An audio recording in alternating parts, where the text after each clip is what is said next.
It's Thursday, folks, and you know what that means? It's the show on SportsNetUSA.net. I am Corey Nayland. Up top, Mark Pavlovich, as always, and Ed Ford, our producer extraordinaire, the DJ on the ones and twos, will be joining us on the down. One of the sides, there you go. And the other guy on the screen is a coach that is from Arizona. We're going to cross state lines again. We've got Doug Eastman, head softball coach of the Yavapai Roughriders, and he's in his fourth season, and he's got his team playing very, very well this season. And we want to discuss more community college softball in the state of Arizona, how the COVID is shaking out for 2020, what had happened in 2021 right now, and how they're dealing with playing. And we just want to go ahead and talk softball and enjoy ourselves for the next hour. Mark Pavlovich, I'm going to turn it over to you and where we head into first. Well, Corey, you talked about Doug being an Arizona coach, but Doug, I always like everybody to know somebody's background. So, because you're actually that California coach that's now sitting in Arizona. So, softball became your passion. How? You were somebody that was a baseball player. Where did it all start, and how did you get to where you are today?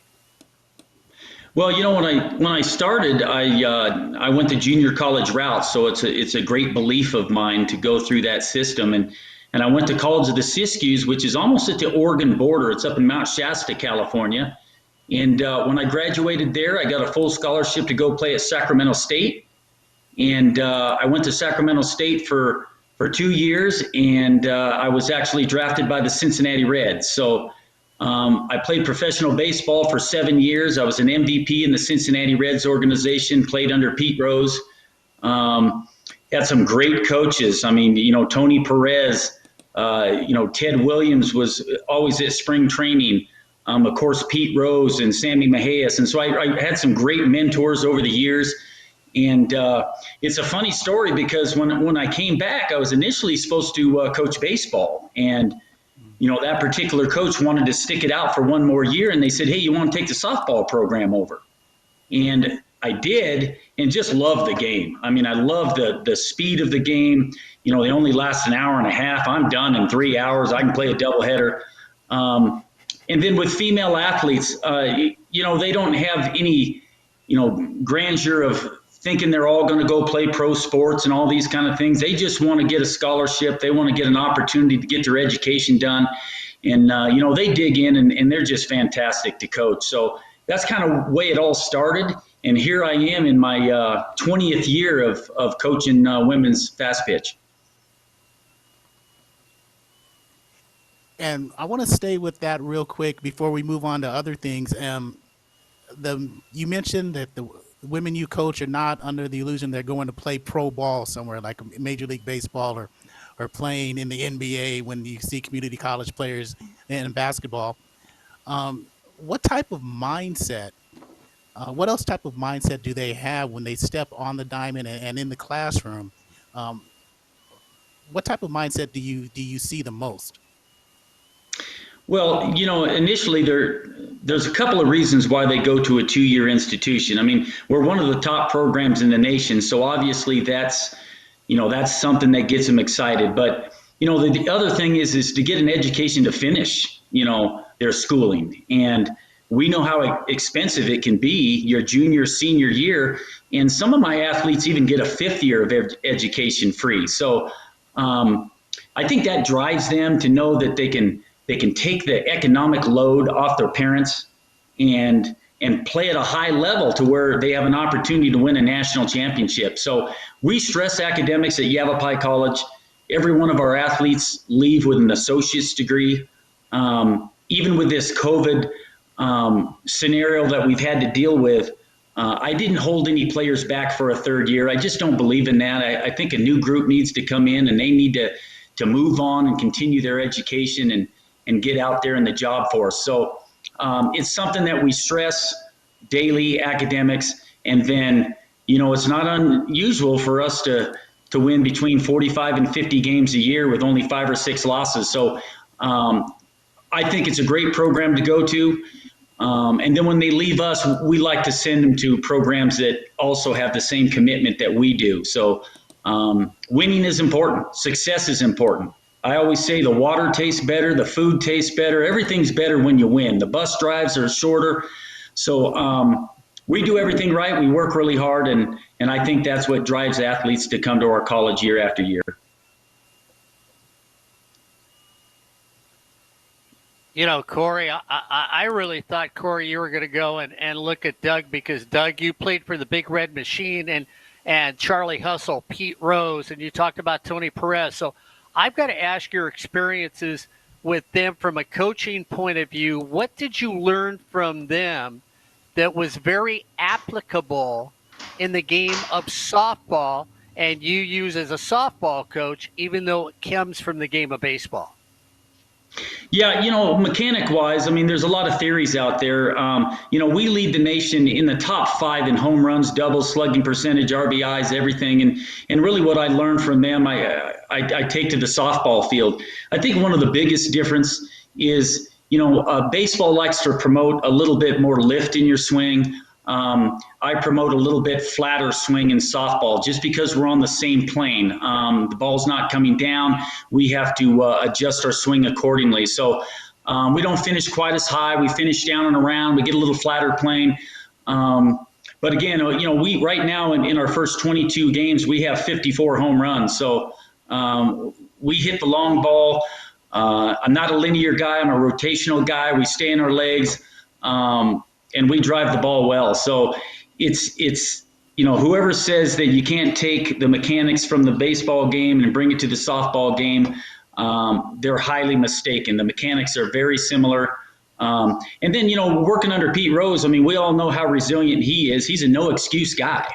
And when you play underneath him, if you don't have a good day, you better not whine about it. You better get rid of it and prepare for game 2. So I take that to our girls in our program, and nobody cares if we lose. Nobody cares if you're sore. Nobody cares if you're having a bad day.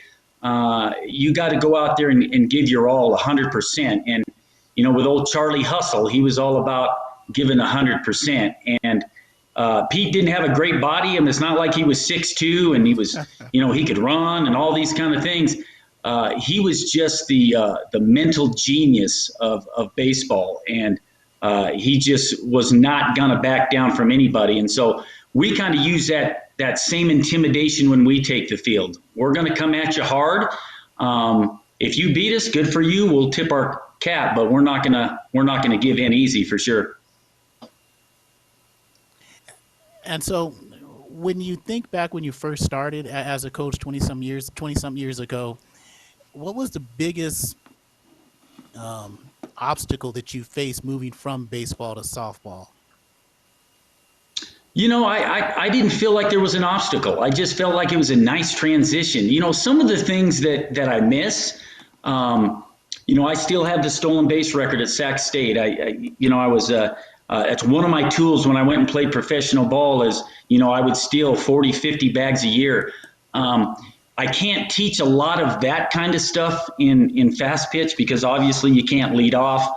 I had a great mentor in Eric Davis, which was a center fielder for the Reds when I was coming through the minor league system. So he taught me a lot of tricks about base running and how to get a better jump and angles and all those kind of things.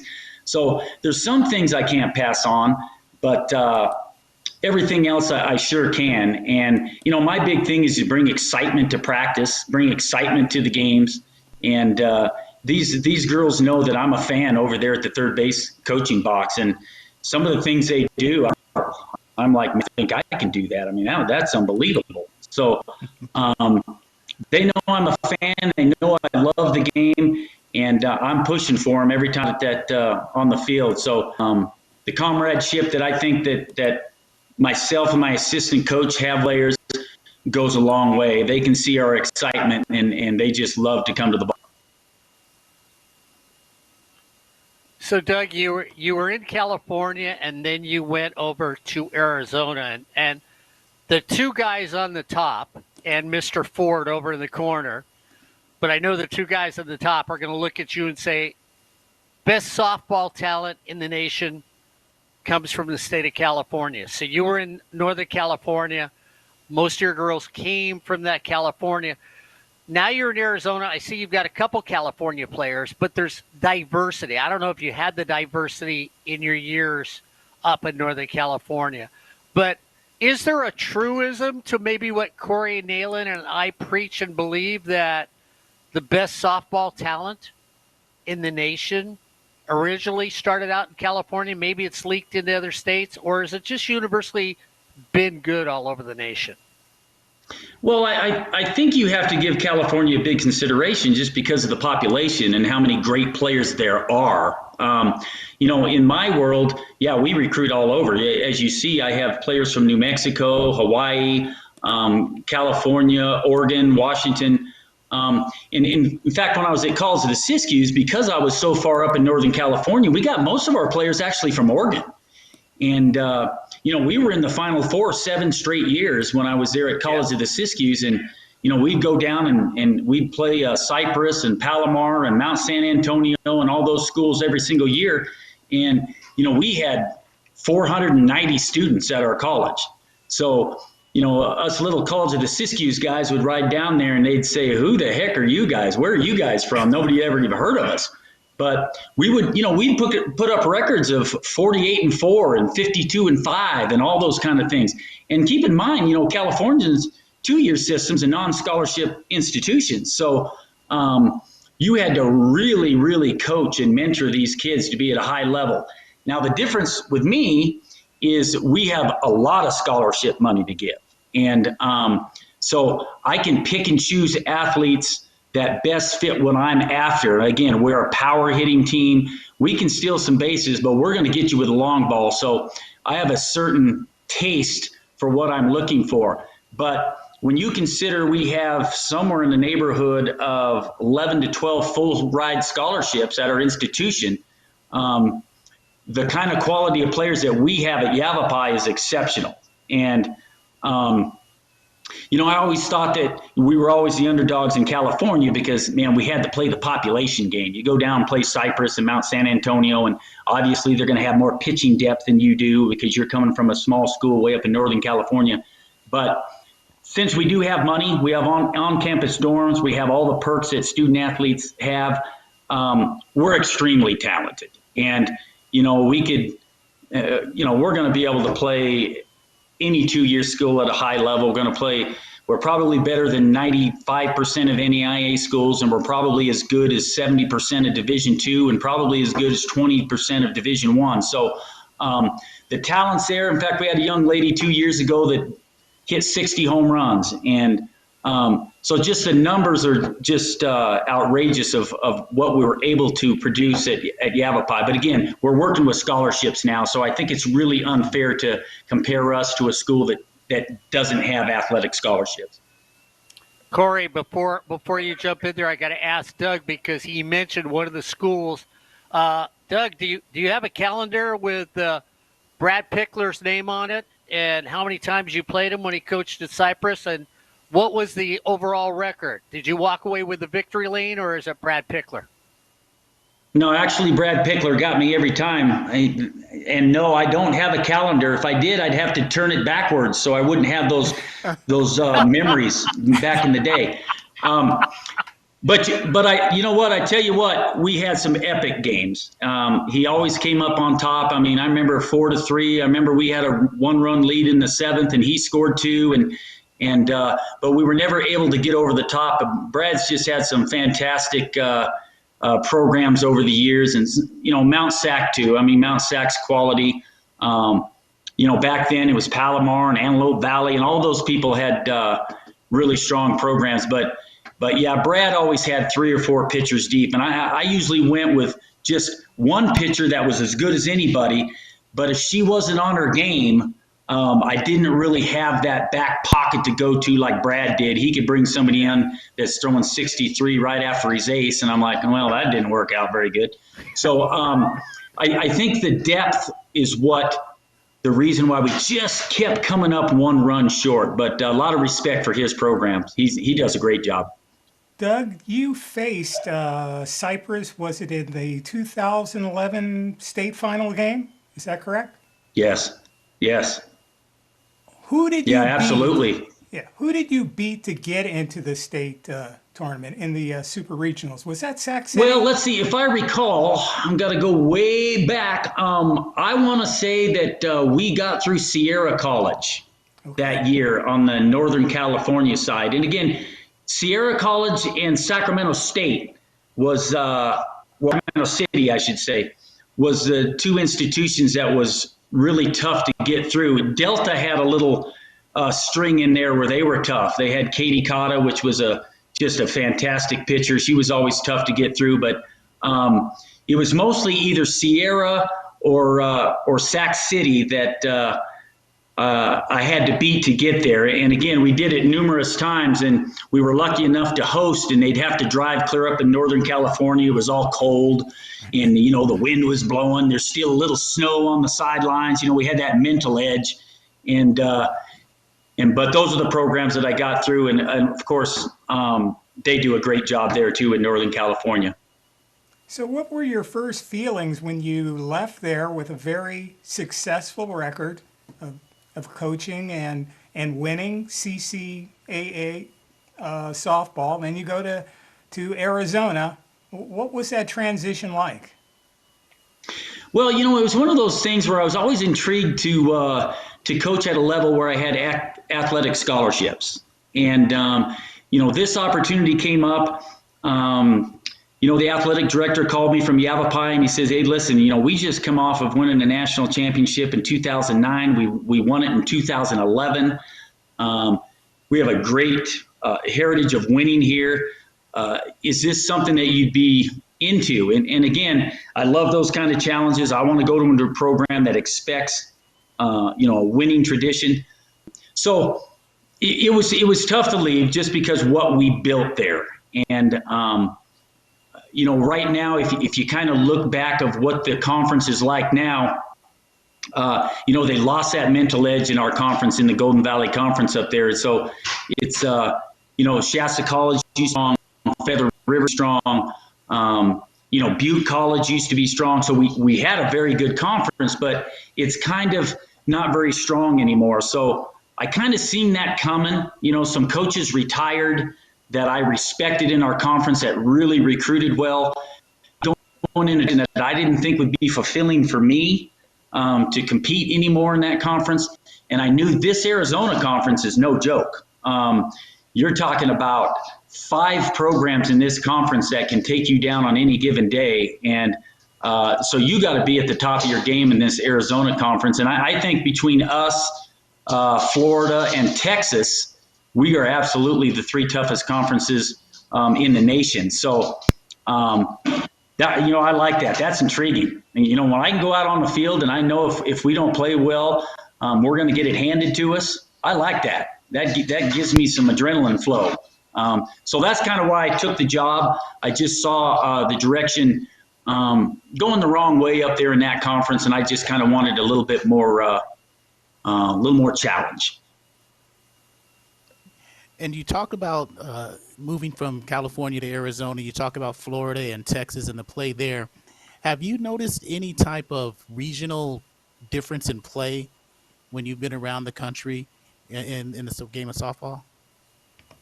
Well, I think the big thing, like if you take our conference, for instance, there's other regions that actually, they have at-large bids. And even though you go into regional play and you don't play well, you don't play your best weekend, you can get an at-large bid and still go to the national tournament. One of the things about us here in Arizona, we got to win our region.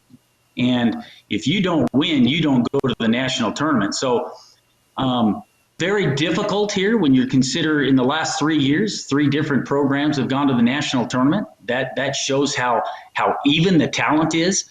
But I think sometimes up in Florida, you got 2 or 3 great teams, and then it drops off. It's kind of diluted. The same thing in Texas. You go to Texas and you got, Tyler, Texas, and some other programs that are really good, and then it kind of drops off again. And with us, there's really 6 teams, counting Phoenix College, which is a perennial national #1 ranked Division II program that really has no business being in Division II.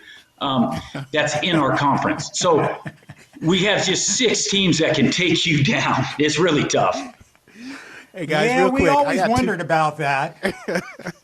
Yeah, Ed asked it. I mean, I two questions before I mark for you. That Phoenix question in Division Two. Um, why are they still in Division Two? I know Ed asked that question last week. Yeah, we ask the same question all the time, and I think the big thing is they can be in Division II because they don't have dorms. There's certain criteria why you're Division I, Division II. You give more athletic money. Division II can only give tuition. Division I can give room and board and all those kind of things. But listen, this guy, he's been coaching forever when softball first started, I think, and he's got every club coach under his hand, and he just gets the elite of the elite players. So, and let's face it, when you recruit and you're from Phoenix College, you say, hey, we're going to the national tournament. Well, we go every year. And so it's a great recruiting pitch for him, and they do go every single year. They're just so talented. They got a young lady this year that's been there for 3 years. He gets those players to come back for a third year, which I'm not into. But man, I think she's like 28 by now. I'm tired of looking at her. She throws 65, 66, and she's got every pitch. She was a Pac-12 school was after her, but academically she can't get her degree, so she keeps coming back and just spinning balls at you at 65, 66. So, boy, I'll be glad when she gets married and has kids and moves on. I'm tired of looking at her. So, but they're fantastic. What a talented program. Yeah, Brianna Hardy is she's something in the circle, that's for sure. You talk about Yeah. recruiting and your scholarships. What about your players that move on? One of my things that I've always thought about, and I always ask this to community college coaches, that I think community college softball is a lot better than people really think it is, and from a fan standpoint, and also from coaches from higher levels. Do you think that sometimes Division I, Division II coaches overlook the community college softball player? Because I've been told by a couple of coaches that they've talked to certain D1 coaches, D2 coaches, and those coaches will say, well, if your player hasn't been with us for 4 years, we're not even interested in community college athletes.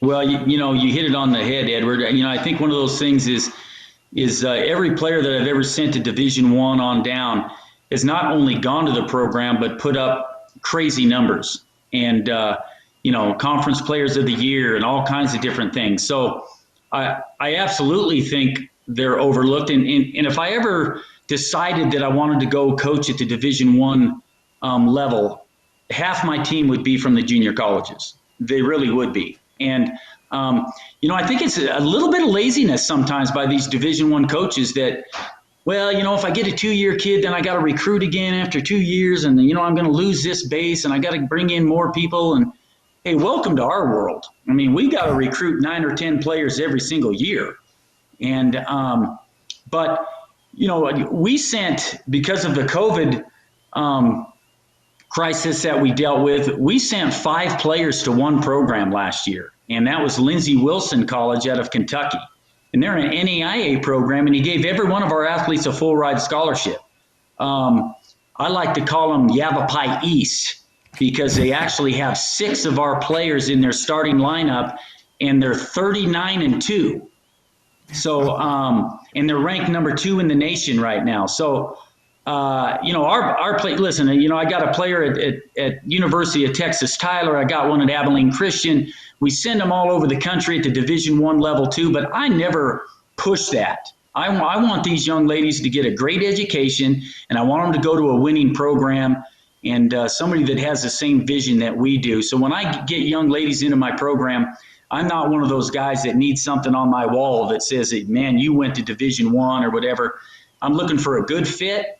I'm looking for a coach that can deal with their personality, and I'm looking for an academic fit. And then that last of all, of course, I want them to get a great scholarship to take the pressure off their parents. So that's kind of something that I push. But we've had them everywhere. We've had them in the Pac-12. We've had them all over the place. And I think you're exactly right, Edward. I think these coaches need to start bringing in some players that have been through it and can come in and make an impact right away because they've played collegiate softball.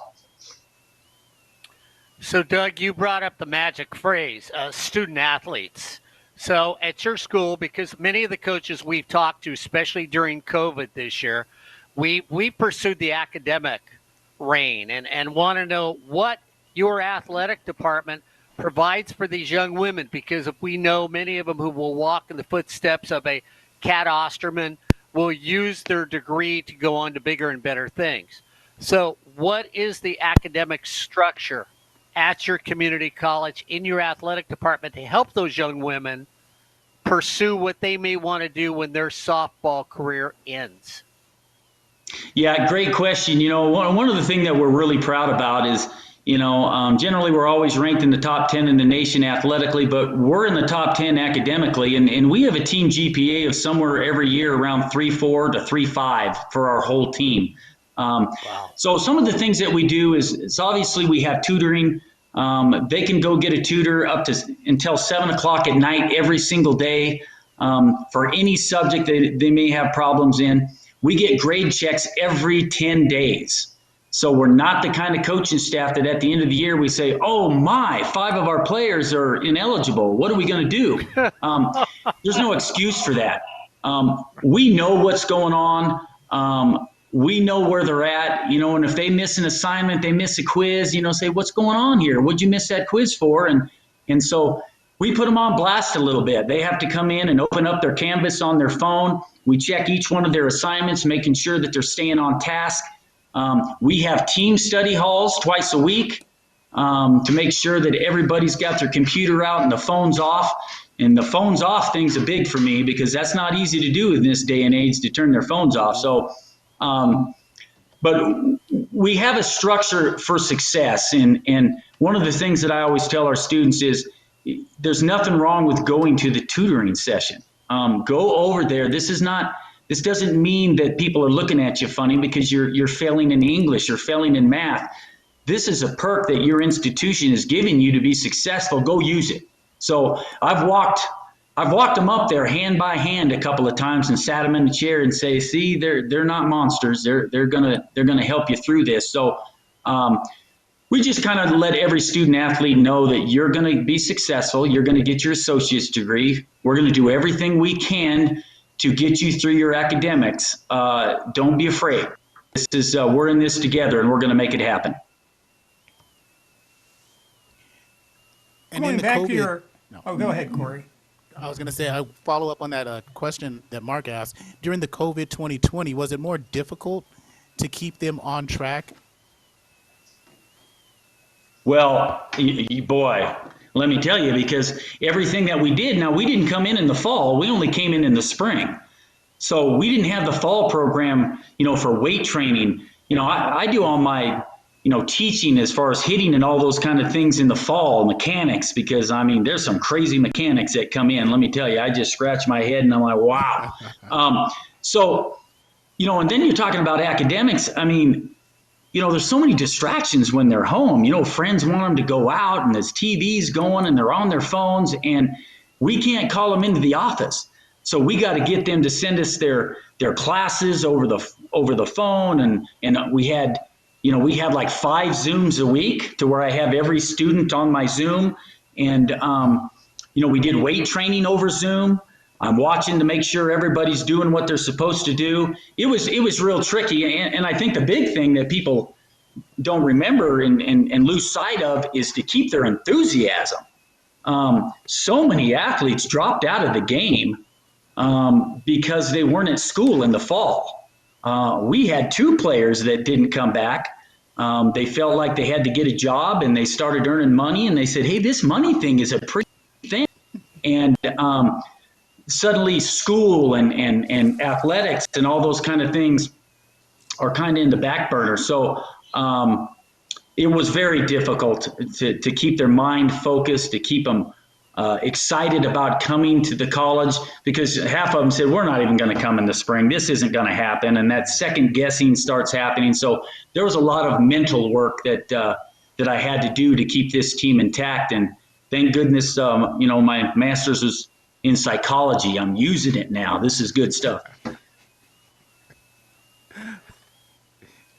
All right, Ed. Yeah, I just want to switch back to your conference and some of the rankings. In your conference, for those who don't know, there's a Division I, and that's yourself, your team. Also, Arizona Western, Central, Eastern Arizona College, and Pima. Then you also have the Division II teams, which we all know about Phoenix College, and there's a host of others. When people look at the standings, which one of the things I first discovered when I didn't know that much about your conferences and how everything played, you have Division I teams against Division II teams. And I know as explained to us by one of our former guests, Ed Bagwell, Jim Bagwell, that it's a question of, and you alluded to it also, as to how much scholarship or scholarship and board.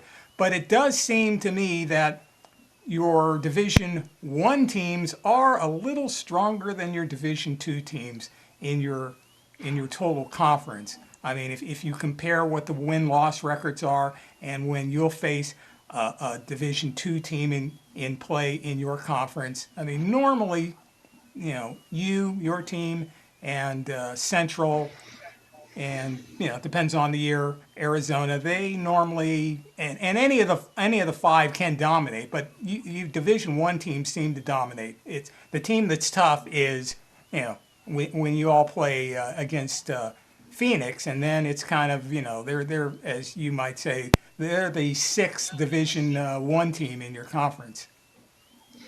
Yeah, no, absolutely, and we should. I mean, quite frankly, we should dominate the Division Twos. With athletic scholarship money that we have, and listen, they're tapping into the locals. And when we say locals, Phoenix is a big place, so there's plenty of players down there that are really good. But we can go Hawaii, we can go all over and get our team together. So.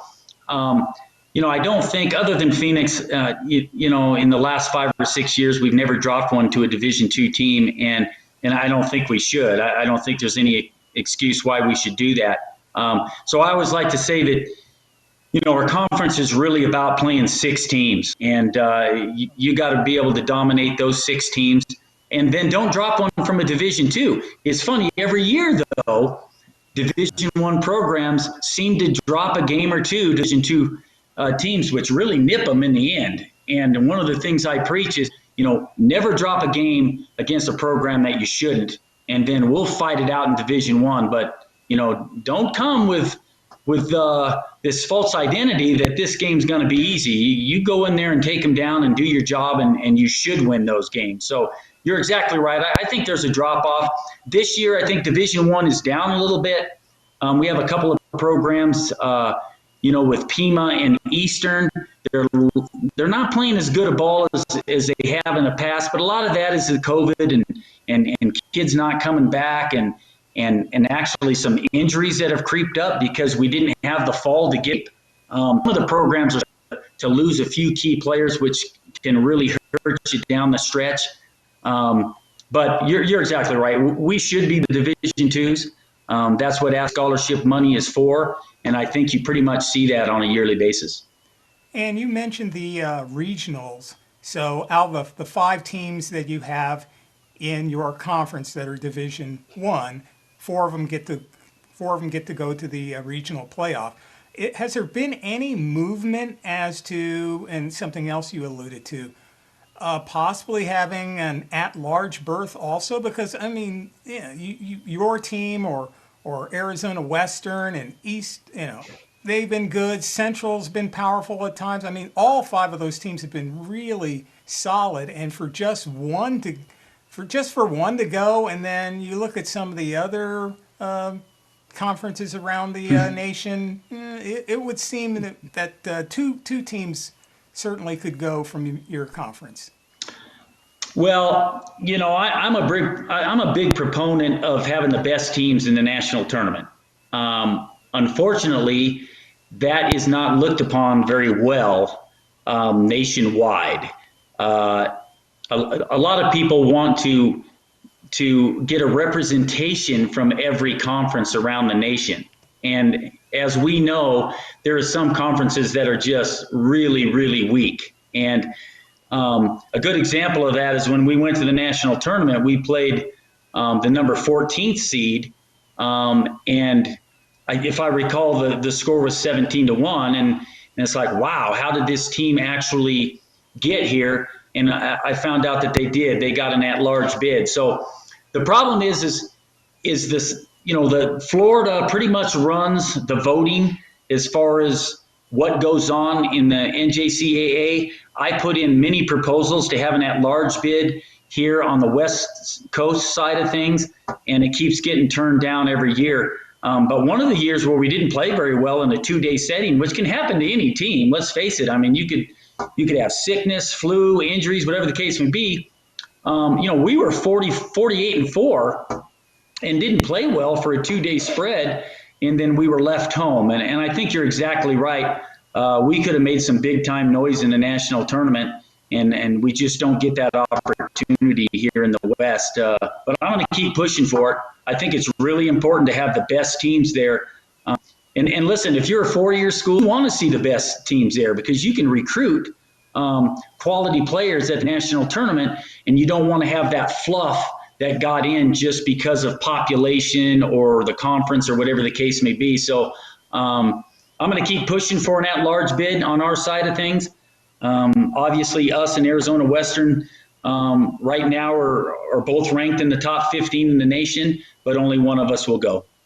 It seems sort of there's a parallel between what you're talking about, and I noticed that in Division II softball, that the West Coast teams just, they're only going to take a couple of them. They're going to take, Humboldt might get in there and somebody else, but other than that, Chico sometimes, but other than that, the way they divide things up, that those are, they're only going to take one team and a West Coast team, and that's about it. Yeah, NEIA does a good job, I think. They got it figured out pretty good. One of my friends up in Oregon at Oregon Tech, I've sent some players to him over the years, and the past 2 or 3 years they haven't been able to get past Southern Oregon, which is a really strong NEIA team. But he goes every single year as an at-large just because they have a great record. They come in second in the conference, and they go every year. And I really think there's got to be a reward for 4 months of softball of being consistent and putting out a great product over just how you do in a 2-day spread. I think there needs to be some at-larges for those teams that didn't play their best ball for 2 days, and so it is kind of a shame. It really is. Just one more note on the playoffs and then the finals. I noticed that they moved them from St. George, Utah, which they had been there for 3 or 4 years. And now we're looking at moving them to Yuma. Is that still what's going to happen? Yeah, it is. And boy, it was sure nice going to St. George, Utah. What a beautiful place. What a beautiful venue.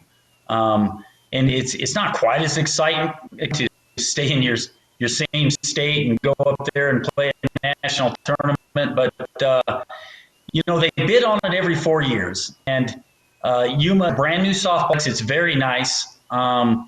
I think they have 5 fields, so it's a great venue for a national tournament.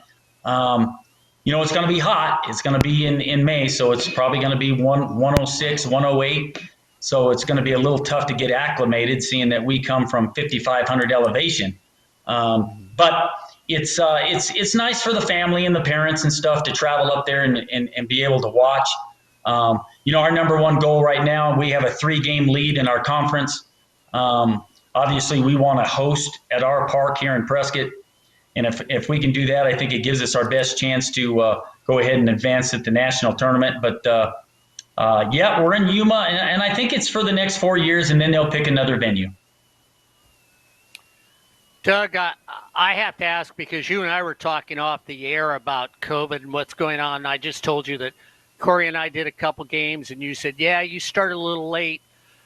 You're into your 24th game, but you had alluded to Corey that you didn't have that fall workout. So I've got to ask you, is hitting in front, pitching behind for everybody? Because your team right now is batting 372 as a team after 24 games. And on the pitching side, I think your ERA is about 2.68. So because of COVID and because you didn't get the practice, did hitting just jump on top of pitching in your conference? Or is it that you just picked a bunch of young ladies that really understand what offense is on your team? Well, we work on hitting really, really strong. I do a lot of one-on-one stuff. I don't do a lot of team coaching as far as hitting goes. I get them out there. We do a lot of tee work, front toss. We work on mechanics and stuff. So you can look any year that we've had a program, whether it be at College of the Siskiyous or Yavapai, we're going to be an offensive threat. And I grade our hitters really tough. I'm not big on giving them hits when they don't deserve it. So, if I was one of those coaches that fluffed the stats, yeah, exactly. I see your applause. We'd probably be hitting 435 or 440 as a team if I was that guy, and I'm not. So it is a pure 370, whatever it is. It's a really great hitting team, but yes, we are behind. I think our pitching is coming into its own right now, and this may not be a bad thing because what happens is we haven't lost very many games. I think it's 5 or whatever on the season, but most of those games early, and I think our pitching now is really starting to put up some zeros. We just beat Arizona Western, which is a tough World and Sun, and that's the kind of pitching that I've been looking for this whole season. I'm kind of tired of slugging it out every time we go out there and having to put up 9, 10, 12 runs. And so I kind of put it on the pitchers that, hey, listen, 3 runs or less is a good outing. Anything more than that is just very average. So you got to start leaving some people out there at second and third once in a while. And so we had that talk, and boy, ever since they're really focusing in, and if this continues, that's how you go deep in a national tournament is that presence in the circle. Because we're going to hit, but we can't slug it out in the national tournament. Nobody wins a national tournament by slugging it out. Offense seems to shrink because you're facing top-notch pitchers, and we have to be that program that's also throwing off a top-notch pitcher. So, yeah, it's huge for us that our pitchers continue to get better, and I think they're getting in better shape, and the velocity is going up. Their strike ratio on strike one's going up, and again, our walk per 7 innings is also going down. So, I'm hoping that we'll peak at the right time, and both the offense and the pitching will be really going when we get to regionals. Doug, if you need your numbers, I was going to say, Doug, if you need your numbers fluffed, just call Corey Nayland and let him keep score for you. Your team will be batting 675. Hey, I got a funny story for you. So, I'm looking at stats the other day, and most of our programs, you got 6 or 7 triples. You don't hit a lot of triples on your team. Hey, this one program's got 27 triples. I'm like, how do you get 27 triples unless they're playing in a baseball field?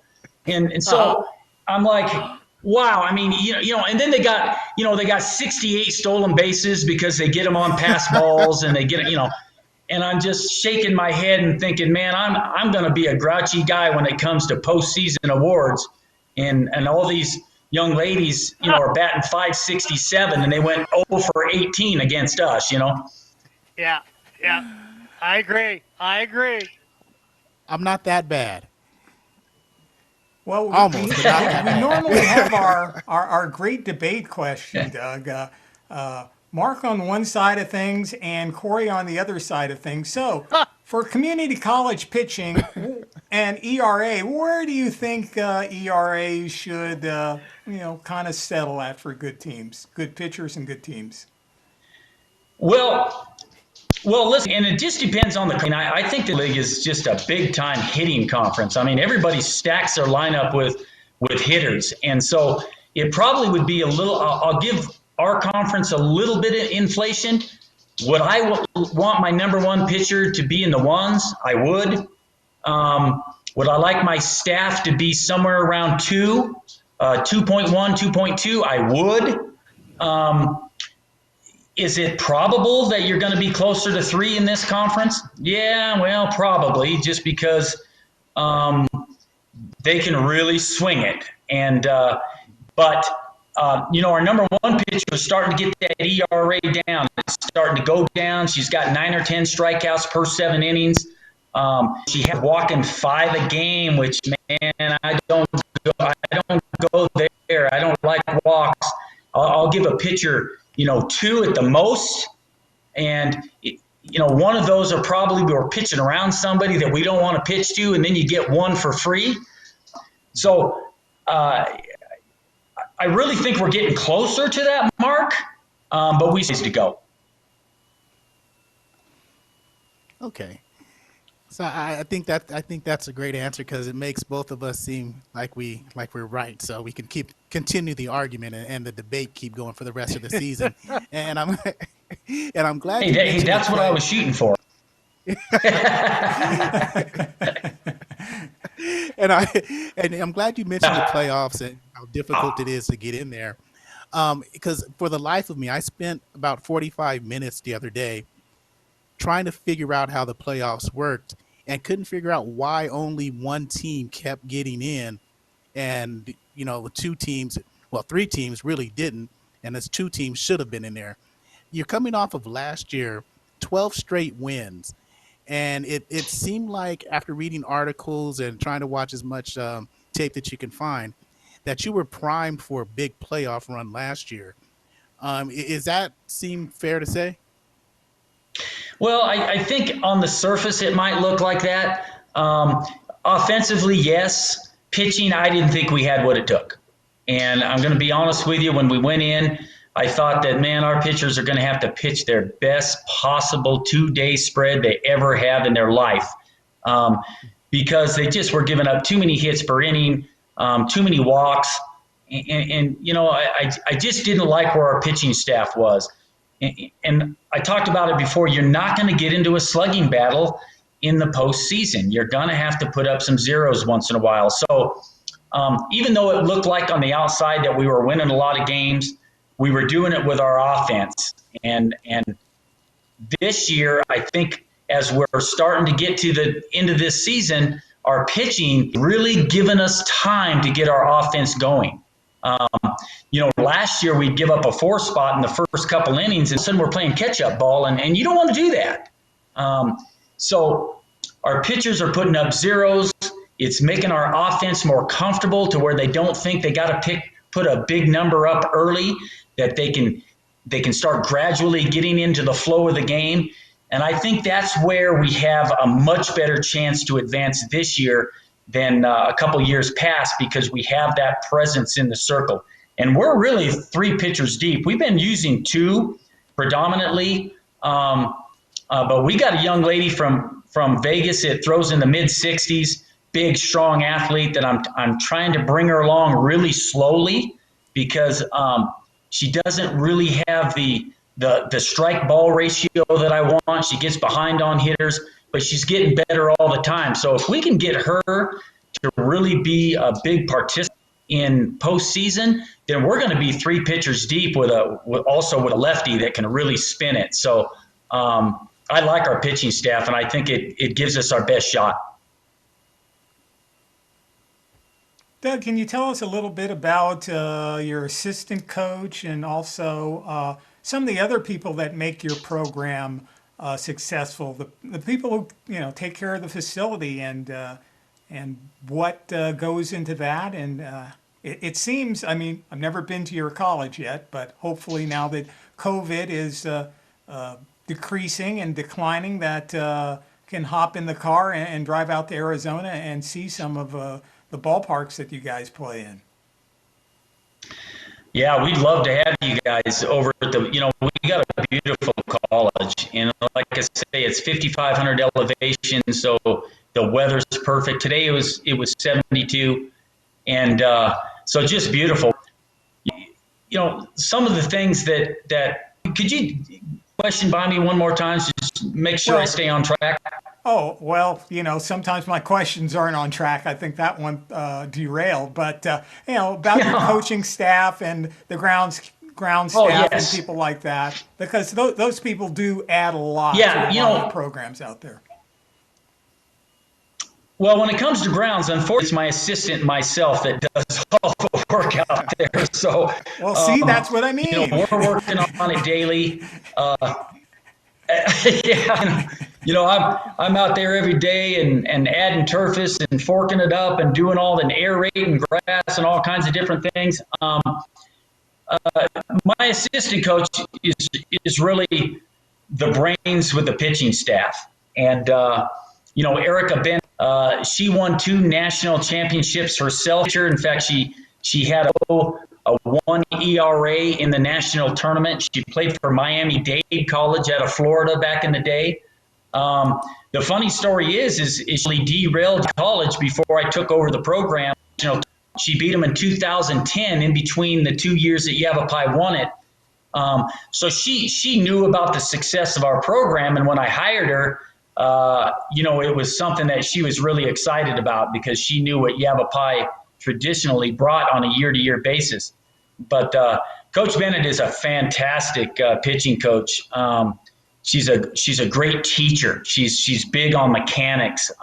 She breaks them down and gets them where they need to be. And again, unfortunately, we didn't have that fall program where she likes to get her work in on the pitching side of things. So it's been a little tough for her to grab pitchers in the spring.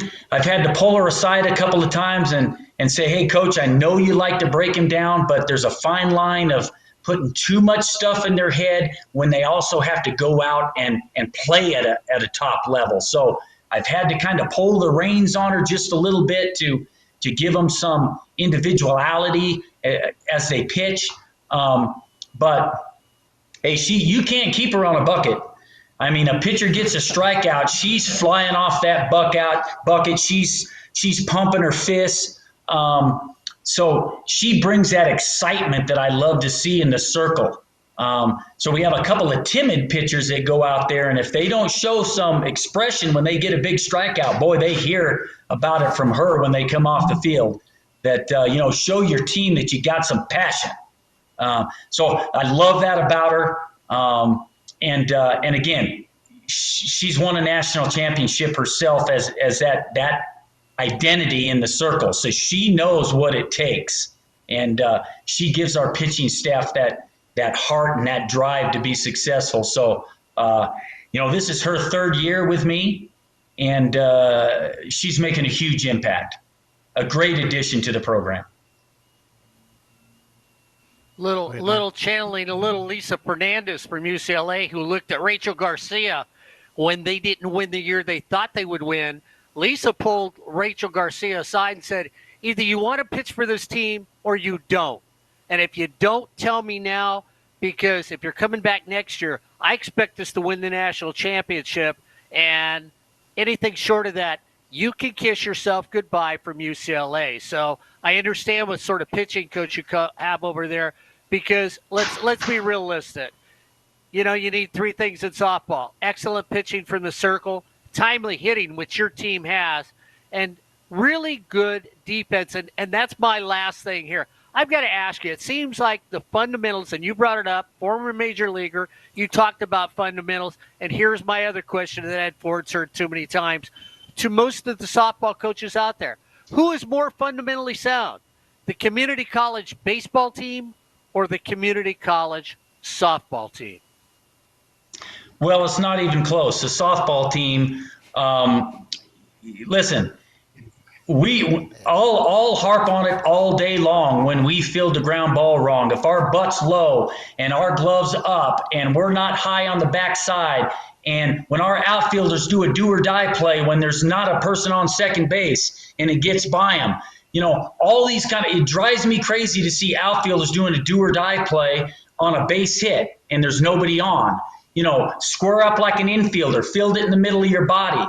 All these kind of things, I still look over on the baseball side of things, and they're doing it all wrong, and they're trying to get cute and look pretty for the camera. And one thing that you'll see with us is we're going to be fundamentally sound. Everything we do on the defensive side of things are the way the game should be played. And if we don't do it in practice, I'll stop practice right there and say, nah, you're going to do that again and do it right. We're coming in hard and we're catching balls on our throwing side as an outfielder. All these kind of things that we do, we do it right. No hand in the sun. You use your glove and all these kind of things we talk about on a daily basis. And mechanics are so big. And unfortunately in our game, this is the thing that frustrates me the most. We don't talk about the defense enough. And, you go to the postseason and you're past awards. When do they talk about the great shortstop that makes every play on the field, but it's only hitting 328 and they mock at her batting average because everybody else is hitting 400? I've brought that up in almost every single award meeting that we have, that we need to look at the defensive side of things. It's not all about hitting, because hitting is, how many great hitters are hitting great against the fluff teams and then they disappear against the good teams. True. So hitting can be marginalized also. So, we have a great shortstop. She's a little tiny thing. She's going to hit 2 home runs a year while all my other players are hitting 15. But she can pick it like nobody's business, and she's the heart and soul of that infield. And then the job that catchers do back there, framing and calling a great game, and defense gets lost in it. Nothing frustrates me more than we don't talk about them enough. I'm all with you, Doug. I'm all with you. You like that? Yeah. Ed? I think I've learned a lot. So, Coach, we were coming up on the end of it, of our conversation, and we always want to leave our audience with, what do we need to know about Yavapai, your coaches, Prescott, Arizona? What do we need to know, or what do you want us to know and our audience to know? Well, again, our college is in a beautiful setting.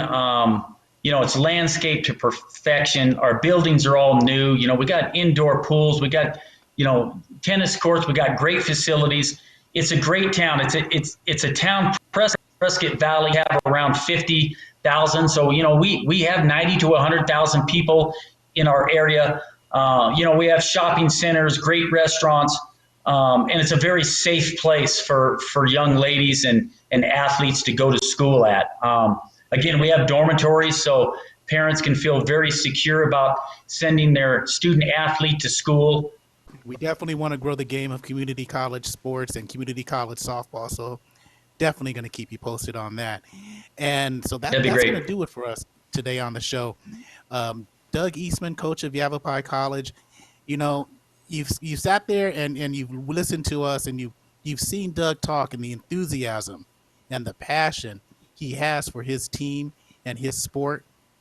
Can't wait to keep looking for you and try to catch a game when they do show them on live streaming, because this is a regional team. This is a team that's going to make the playoffs.